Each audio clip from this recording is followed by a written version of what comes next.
Hello my dear students, idioms and phrases की जो series है उसमें पहले सीरीज में हम लोग 10 तक कवर कर चुके थे एट 6 एंड 7 और आज हम लोग 11 से देखेंगे। तो चलिए देखते हैं। 11 नंबर पर है at daggers drawn. At daggers drawn means होता है बिटर एनमीज, मीन्स होता है बहुत घोर शत्रुता या खुली शत्रुता।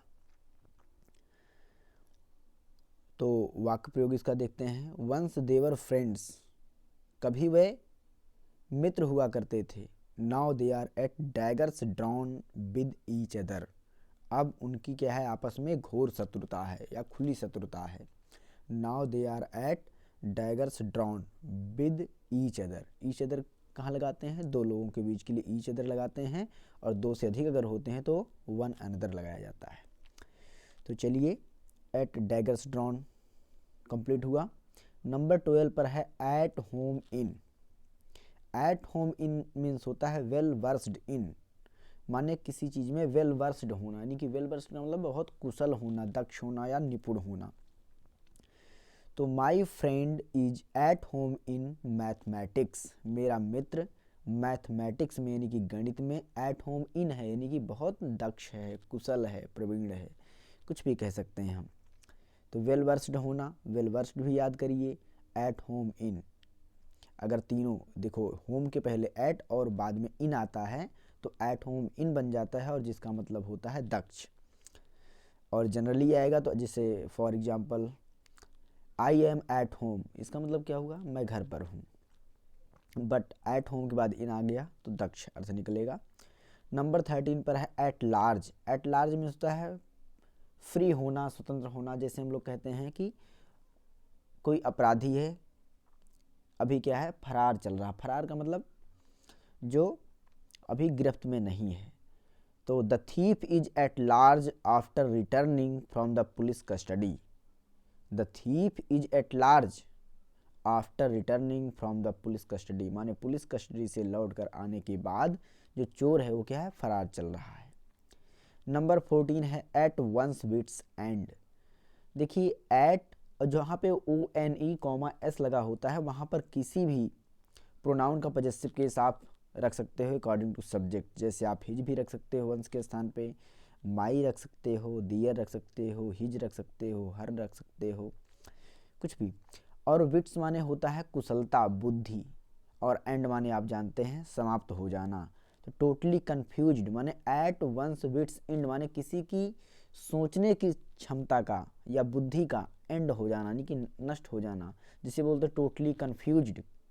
किम कर्तव्य विमूढ़, माने क्या करें और क्या ना करें ये जब समझ में नहीं आता है तो इसी दशा को क्या बोला जाता है, एट वंस विट्स एंड। जैसे एग्जाम्पल दिया गया, he failed in high school examination thrice, वह हाई स्कूल की परीक्षा में 3 बार फेल हो गया। Now he is at his wits end, अब क्या है, वो टोटली कन्फ्यूज्ड है। एट हिज विट्स एंड, उसकी बुद्धि क्या है, भ्रष्ट हो गई है, मतलब उसके समझ में नहीं आ रहा कि वो क्या करे। जैसे अगर आप छोटा सा एग्जाम्पल देना चाह रहे हैं, जैसे I was at my wits end at her question, कह रहा है कि उसके प्रश्न पर मैं किम कर्तव्य विमूढ़ था, मतलब उसके प्रश्न पर मैं क्या जवाब दूं ये मेरे समझ में नहीं आया। सिंपली भी आप कह सकते हो I was at my wits end at her question. Okay. Number 15 at an arms length, माने एक आर्म की लेंथ पर होना, यानी कि पर्याप्त दूरी पर होना। जैसे कहते हैं ना, अभी आजकल कोरोना चल रहा है तो क्या होते हैं, 1 हैंड डिस्टेंस, 1 मीटर या 2 गज की कहते हैं ना, दो गज की जो दूरी है वो बना करके रखना चाहिए। तो at an arms length means होता है एट अ डिस्टेंस, माने पर्याप्त दूरी पर। तो वाक्य प्रयोग देखेंगे, you should keep bad people at an arms length, आपको क्या है, बुरे लोगों को थोड़ा दूरी पर या पर्याप्त दूरी पर ही रखना चाहिए। Number 5 add fuel to fire, माने आग में फ्यूल डालना। फ्यूल मतलब ईंधन, जैसे कहते हैं ना आग में घी डालना, माने किसी भड़के हुए व्यक्ति को और अधिक भड़का देना, या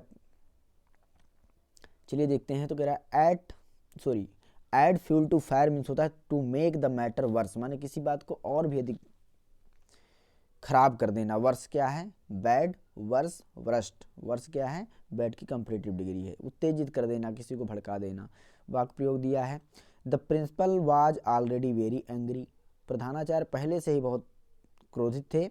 सो my discourteous reply added him fuel to fire, तो मेरा जो है डिसकोर्टियस माने असभ्य, और रिप्लाई माने होता है जवाब, इसलिए मेरे असभ्य जवाब ने added him fuel to fire माने उन्हें और अधिक उत्तेजित कर दिया, यानी और अधिक गुस्सा दिला दिया। तो एडेड फ्यूल टू फायर माने और अधिक गुस्सा दिला दिया, उन्हें उत्तेजित कर दिया और भड़का दिया। Number 7, at a stone's throw माने एट अ स्टोन्स थ्रो माने एक मील की दूरी पर या एक पत्थर की दूरी पर, यहाँ पे होना चाहिए यहाँ पे, लेकिन पास दिया गया। एट अ स्टोन्स थ्रो का मतलब पास। तो कहीं कहीं किसी बुक में आप देखोगे थोड़ा मीनिंग जो दी गई है वो थोड़ा इधर उधर है, जैसे बाई डिग्रीज आप लिखेंगे, बाई डिग्रीज किसी में लिखा गया है धीरे धीरे, किसी में लिखा गया है बहुत तेज। तो यहाँ पे एट अ स्टोन्स थ्रो का मतलब दिया पास, ये भी सही निकलेगा।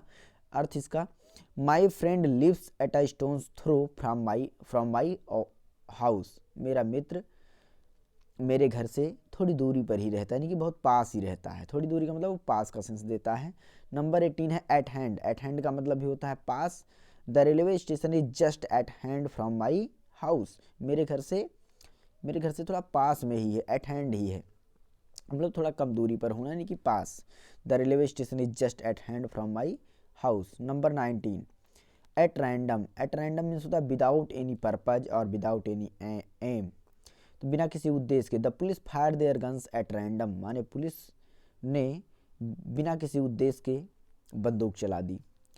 नंबर 20 बहुत ही इंटरेस्टिंग है, all Greek and Latin. All Greek and Latin means होता है very difficult to understand, means समझने में बहुत कठिन होना या समझ में ना आना। जैसे ही स्पोक इन फ्रेंच, फ्रेंच में बोला।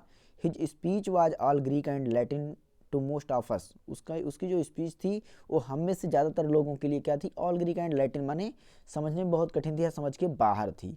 तो his speech was all Greek and Latin to most of us, केवल इतना भी आप राइट करोगे, ये सेंटेंस आपका कंप्लीट है। ही स्पोक इन फ्रेंच ना लिखोगे तब भी आपका सही रहेगा। So that's all in this video. I will continue this series in the next video. Till then, keep learning and keep practicing. Bye bye.